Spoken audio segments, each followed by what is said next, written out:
This is Ecclesiastes 3:1. It says, to everything there is a season and a time to every purpose under the heaven. A time to be born and a time to die. A time to plant and a time to pluck up that which is planted. A time to kill and a time to heal. A time to break down and a time to build up. A time to weep and a time to laugh. A time to mourn and a time to dance. A time to cast away stones and a time to gather stones together. So everybody think it's just, that's why I said these churches, they persuaded the people with this doctrine that they have that the Lord is just peace, peace, and that this bullshit is going to proceed on forever. No, it's a time for everything. It's not always going to be about peace. And that's the thing that America has to realize is Americans have to, well, so-called Americans, these niggas here in America, have to realize is that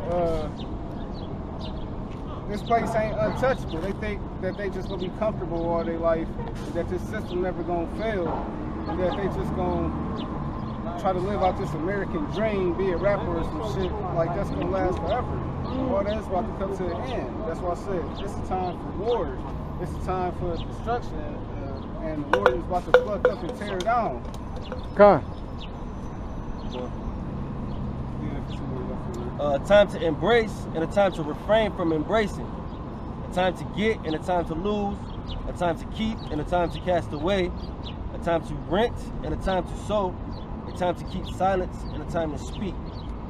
So yeah, people usually hit me with the, yeah, you need to go to school, you should be getting some money and doing this or doing that, you should be trying to start a church. Like, it ain't the time for all that shit. Like, it ain't the time always to be happy either. They figure like you just a stone throw asshole because you don't fuck with everybody and that you're stern and you don't participate with everything, so it's a good song. Right. Yeah, that's what I said. They try to paint it that way. What said Luke 6? God. Yeah, so in captivity, why would I be happy 24/7? Why I be people with joy and I'm still in captivity? Here it is. All right, Luke, 6:21. 6:22. Blessed are ye when men shall hate you, and when they shall separate you from their company, and shall reproach you, and cast out your name as evil, for the Son of Man's sake. Rejoice in that day, and leap for joy, for behold, your reward is great in heaven, for in the like manner did their fathers unto the prophets.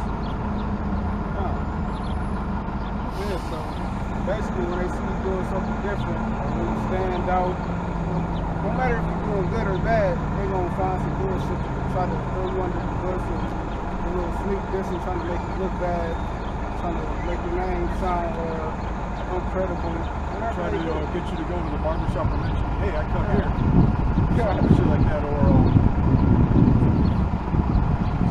where they go some stuff from what they do. Probably see somebody do from the world, and they're like, man, that nigga ain't this or he ain't that. He went to teach the Bible, or that nigga used to do this or do that. or like it's not even, or they try to like entice you. It's like, oh, yeah, I got this shorty coming over. She's married, but she's down to smash all of us and all that. Right. So they persuade you to go back and do the shit that you was doing with them. Or even, Salaki, with some of the shit that you weren't doing like that, like, remember this nigga bought some pork rinds, man. He just be fucking with me on the pork side, you know what I'm saying? They over there. Yeah, nigga gonna pick him up like, you want some of these, like, nigga, you know I don't eat pork, but it's a joke to them. You know what I'm saying? It's a joke, you know, so they try to... Even though, because like, even like Israelites that are in the world, like they don't, because it was like, it's almost been like 10 years since I've like had like pork, like it always like my last few years when I was eating it, it would always like just like fuck with my body like all day. Like sometimes like I'd have some slices of pepperoni pizza that I ate it before, but then I'd be all fucked up for the entire day. Same with like shellfish and all that. But whenever I would like eat like food that was from like the Middle East, like the Middle Eastern food, you know, like especially like Lebanese food.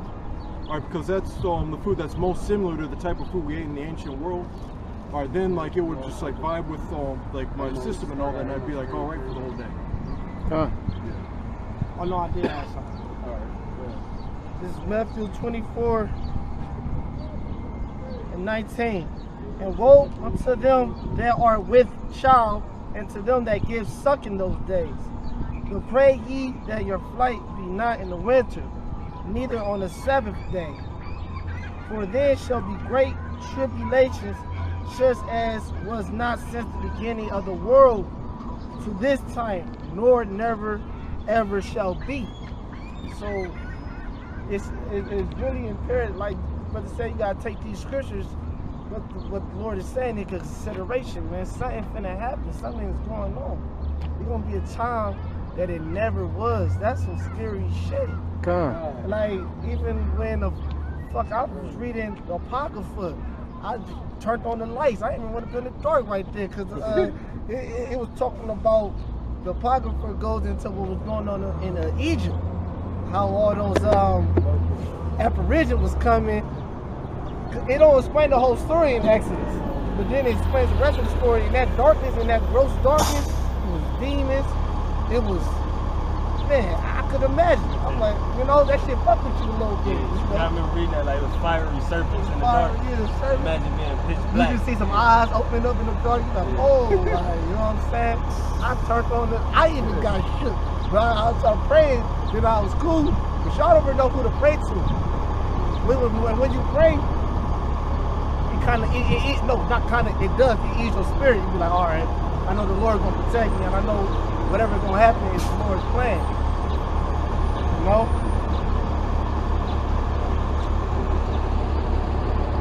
This is 1 Corinthians 4:1.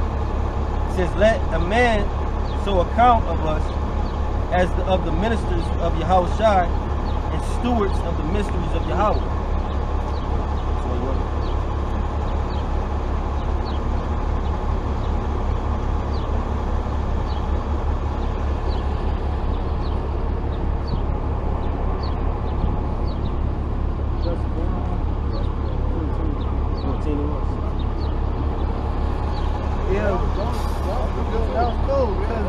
Because that word stewards means like a management.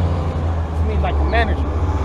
That word steward means management, someone who got control over the business, because this is a business, man, and that's what we are, stewards. We're ministers, someone who's in management. And that's just what it is. But let me get that in Amos. This is the first verse. And being stewards, we gotta take this seriously, because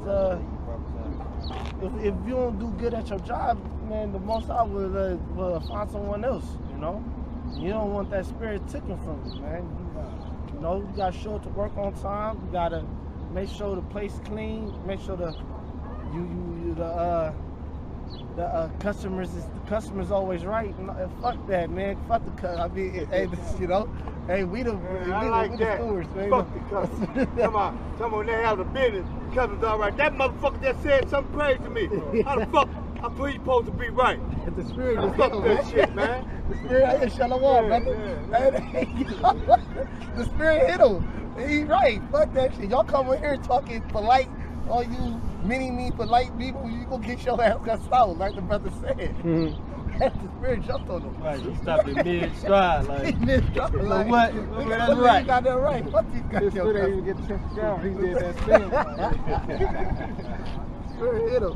Hey, that's a cool brother. Hey, yo, he a cool brother. Cool dude. He was talking. Hey, I ain't taking offense how you talk. That's how men talk. Men talk rough. Goddamn customer. Damn right. Shit. If you come correct now, if you a sincere customer, I'm using customers as a brother. If you a sincere brother, like a Israelite, we gonna do business with you. But if you a fucked up customer, you ain't trying to, purchase, or well, that's like a better term, purchase or coming in, we don't need you. All right, y'all got it. Oh, Amos 3:3. Amos 3:3. Can two walk together except they be agreed? Four. Will a lion roar in the forest when he have no prey? Will a young lion cry out of his den? If he have taken nothing, can a bird fall in a snare upon the earth where no game is for him? Shall one take up a snare from the earth and have taken nothing at all? Shall a trumpet be blown in the city and the people not be afraid? Basically, you have predators and prey, and the Most High, he's really controlling it all. Because he made it all. So just like you have,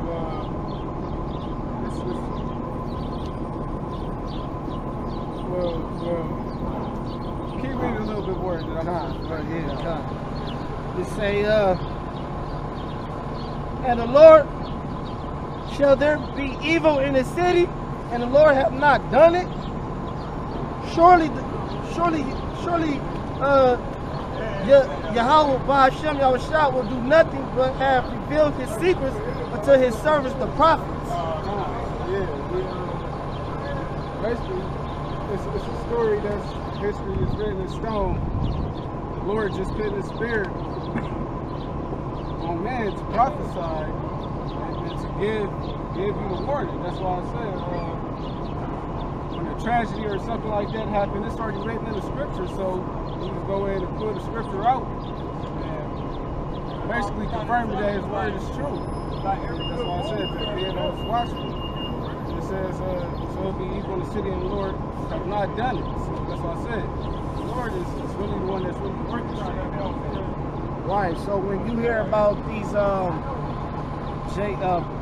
Jake getting shot, Jacob, I mean sons of Jacob getting shot, the Lord done it. Right. That's why I said it's our job to give you the warning of it. That's why I said he ain't gonna do it until he need the warning. The Lord, right, the Lord works through his prophets. That's why if you read all through the that's why the kings if you read through the Chronicles or the kings, they always kept what near them? Prophets, because that's how they communicated with the Lord. They be like, man, call a prophet. Tell it's a certain prophet named Micaiah. And he was a cold-blooded prophet, you know, but they didn't know he was telling the truth or not, though. You know. Hey, the prophets also had scribes. Oh yeah, like somebody sit there and write down stories. Right. Write about them. Record it. Right. They was prophesying or recording when they was in the spirit. The Lord was dealing with it. And